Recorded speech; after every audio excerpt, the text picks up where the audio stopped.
How's your lock-in going?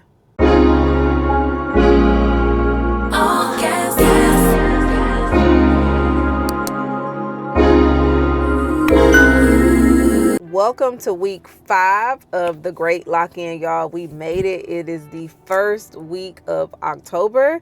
And for some of us here on YouTube, Vlogtober. I am so proud of us, y'all. I am actually currently sitting outside of my son's football game right now. And I'm going to be completely real with you guys about this past week.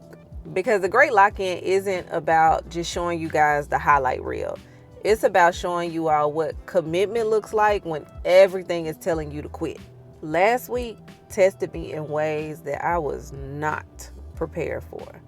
And that's what I want to share with you guys this week, is what I'm learning about myself throughout this process, or relearning about myself throughout this process. Let me be honest with y'all. Last week I was in shambles.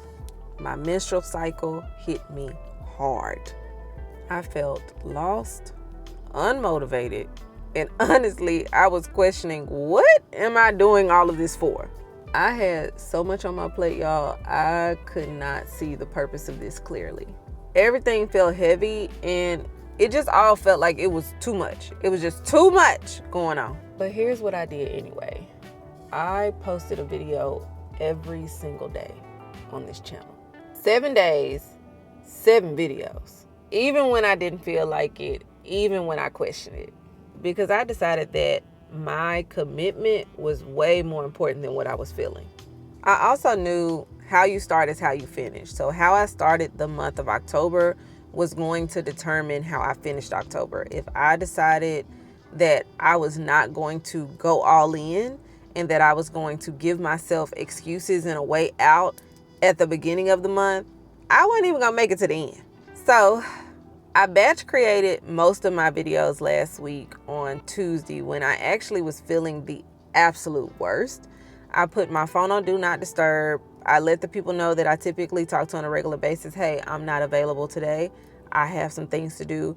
And I knocked out mostly all of the videos that I had intended to post that week in one day.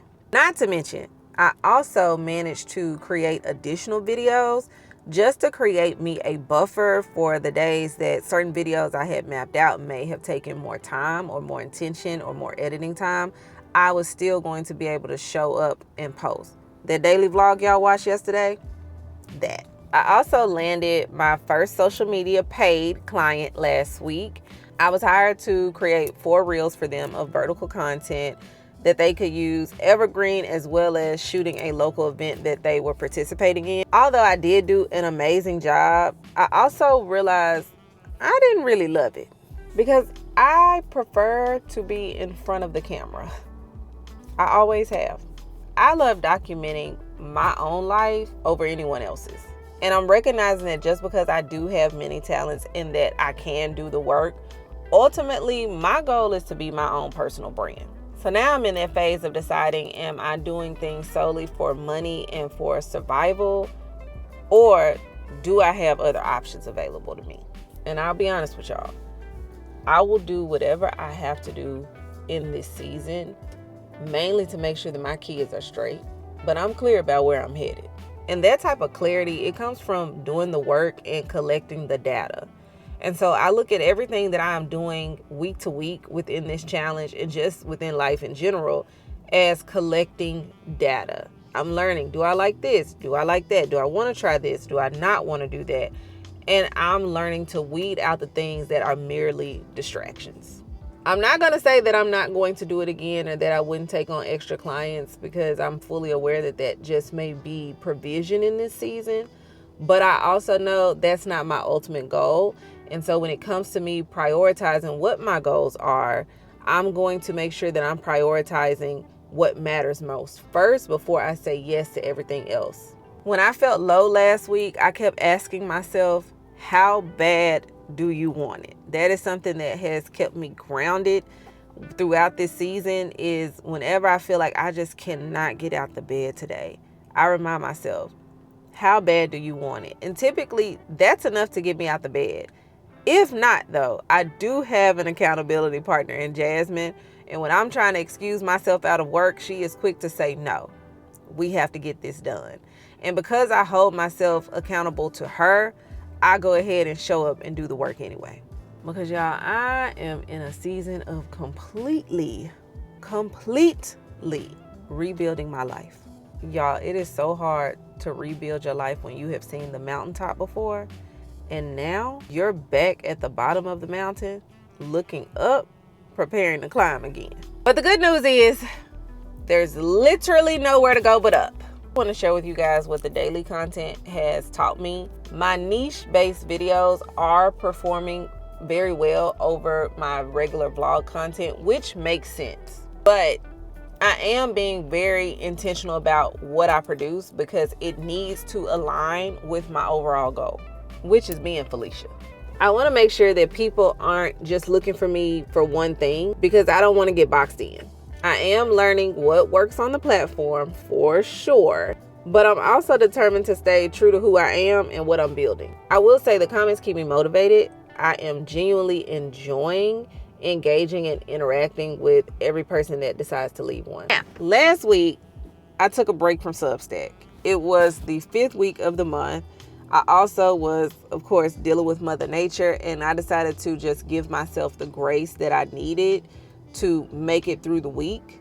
However, this week, I want to get back to my Substack, my 3 to 4 articles a week, getting everything up. I've already scheduled out what live session I'm doing this month on the 17th, so that's also done. But I definitely want to increase my output on that particular platform. I feel like in this season, YouTube and Substack is where I thrive. I love writing. I've been writing for 8+ years, emails almost every day, you know what I mean? I love showing up here on YouTube. I've been creating content just as long. And so those are the 2 places where I feel most like myself and where I can show up genuinely. I want to make sure that I don't get so focused on YouTube that I forget about Substack. But at the same time, I want to make sure that what I'm doing, it doesn't go beyond my current capacity. I guess you can say my focus is on sustainable growth right now.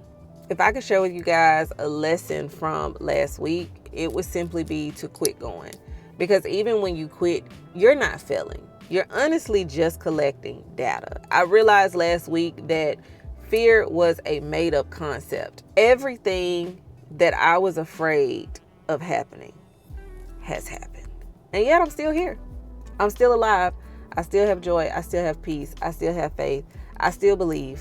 So it's like, once you realize that fear is literally a made-up concept, you become more fearless. You begin to walk with your shoulders back and your head up high, and you don't live in shame. You just keep moving forward. So the biggest lesson in the past week is that you get to decide how you perceive your current season. No one else gets to define this for you. Because I could look at last week and say I failed because I felt terrible. Or I could look at last week and realize that I showed up every single day despite feeling terrible. That's the difference between someone who achieves the goals and someone who doesn't. The hard weeks are what teach us who we really are. And they show us what we're made of. The hard weeks are going to reveal to you what's a real commitment versus what's convenient. So week 6 begins now, and here's what I'm focused on. I'm going to continue to post a video every single day, even if it is at 11:50 p.m. at night. I'm going to get my video up, sis. I'm going to get back to being consistent with my Substack content. And I'm also going to continue learning from the data while focusing on not being boxed into any particular niche. I'm rebuilding, I'm climbing, and I'm doing it with intention. Week 5 of the Great Lock-In taught me that commitment matters more than my feelings, and that gathering data helps us to make better decisions. And last, there is power in knowing how bad you want it.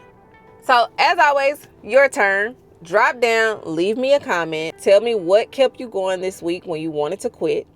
If you're just now starting out, I want you to tell me that you're just now starting. Put the date down below, as well as the 3 things that you're going to focus on during this great lock-in. And last, what's the question that you ask yourself when you're feeling low? What is the thing that motivates you to get out of the bed?